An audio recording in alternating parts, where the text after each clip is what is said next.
Welcome to FMSP Online Revision. This session is for OCR FP2 polar coordinates. So we're going to start by having a look at the specification for polar coordinates, and then we'll work through an exam question to try and help you get as many marks as possible when you come to sit the exam. So let's have a look.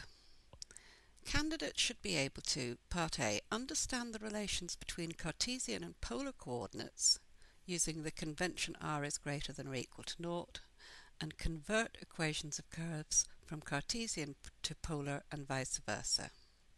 So I've just put a little bit of information here underneath that. So this is where sort of polar coordinates all start. So we have a pole here, and then we have the horizontal line, which we call the initial line. And if we have a line OP making an angle of theta with the initial line, then we say the polar coordinates of P are r theta. So using that information, you should know that x is equal to r cos theta, y equals r sin theta, r is equal to the square root of x squared plus y squared, and tan theta equals y over x. And these are the bits of information you need to convert from Cartesian to polar and vice versa. So those I have added, and you need to be able to use them.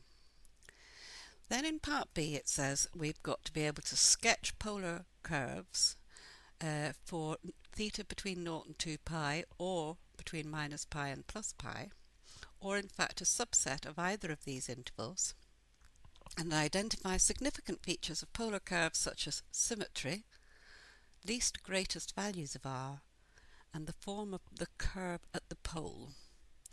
And basically, but we need to know there that r equals 0 gives the directions of the tangents at the pole.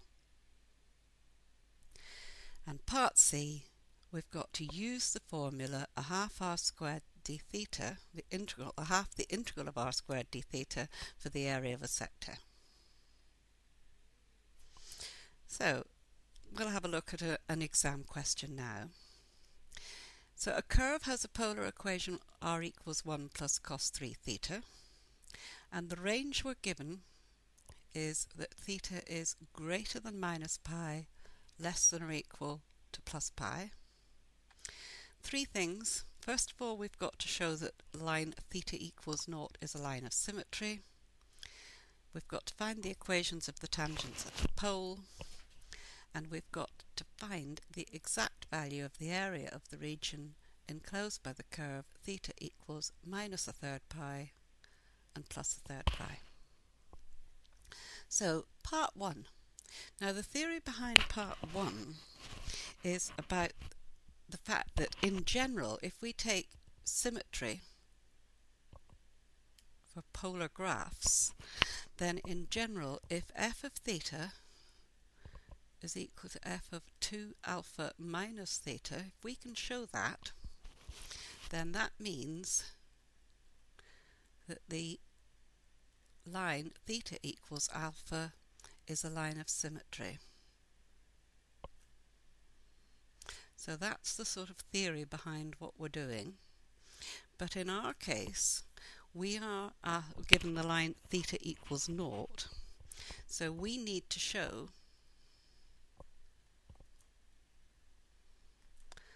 that f of theta is equal to f of minus theta.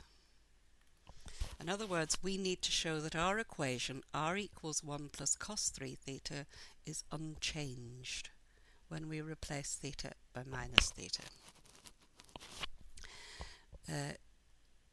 Now, of course, we should know that cosine is an even function, so that does in fact mean that cos of 3 theta will be the same as cos of minus 3 theta, since cos is an even function. And that therefore means that theta equals 0 is a line of symmetry.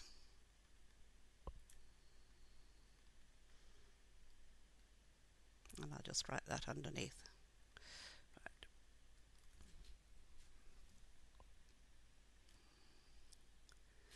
So that's the first part. In part 2, we're asked to find the equations of the tangents at the pole. So the tangents at the pole occur when r equals 0. So r equals 0 implies that 1 plus cos 3 theta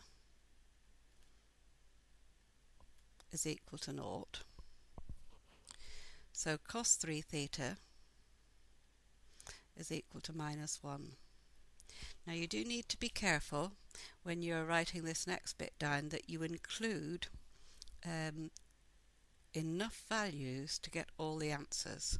So if cos 3 theta is equal to minus 1, then 3 theta could be plus or minus pi, but it could also be plus or minus 3 pi.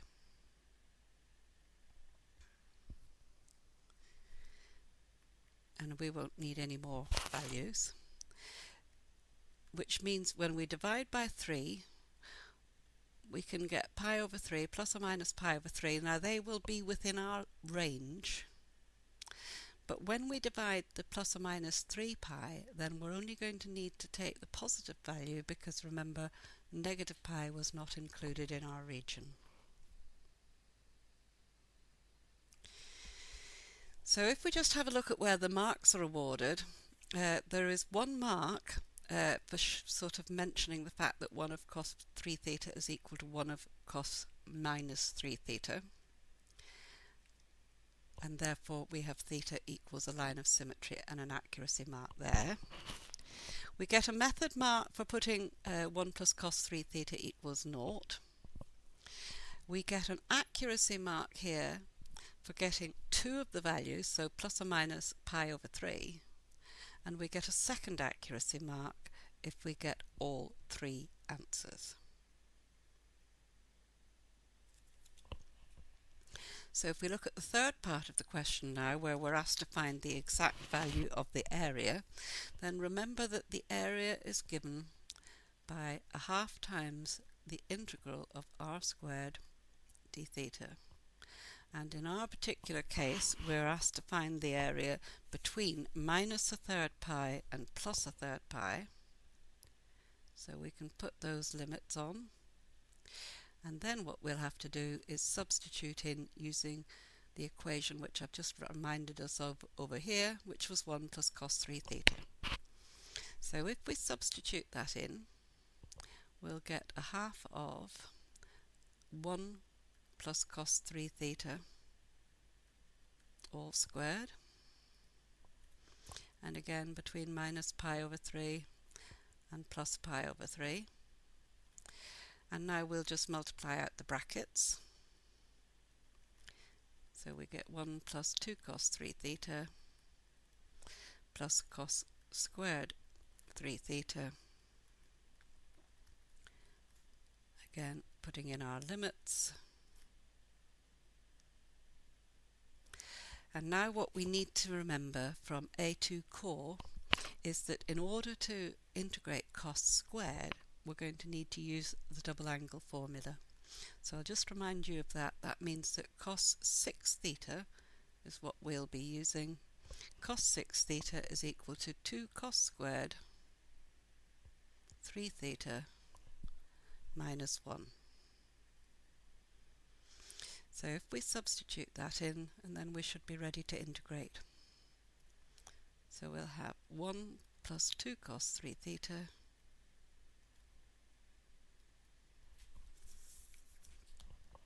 and now substituting that in, you're going to have a half of cos 6 theta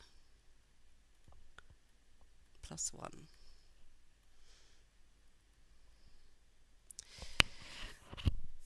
And again, just putting in the limits.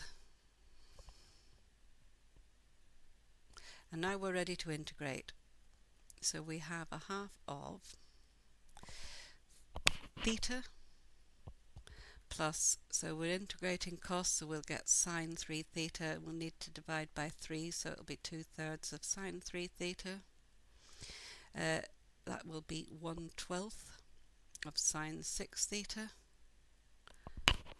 plus theta over 2.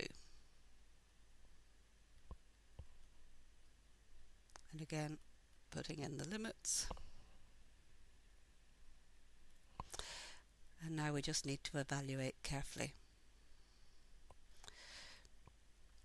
So when theta is equal to pi over 3, each of those will be equal to 0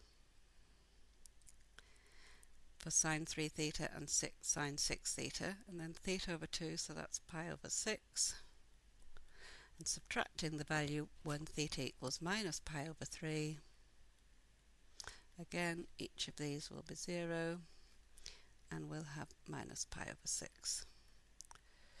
Now you can see we've got a half pi here and another half pi, so we've got pi but a half outside, so that's going to be pi over 2.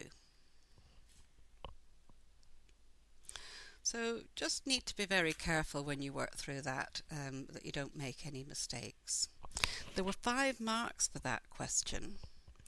So just having a look at the marks, you got a mark for substituting in the value of r here, so this line.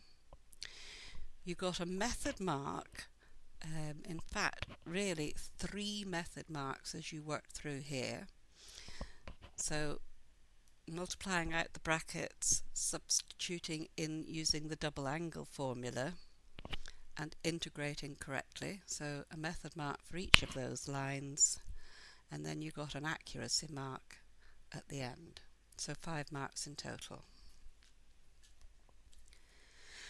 So we've had a look at a question, so it's really now a matter of you just trying to make sure that you go and have a look at other questions on polar coordinates, practice sketching a few graphs and any other techniques that we haven't looked at, remembering that revising is best done by working through lots of exam questions.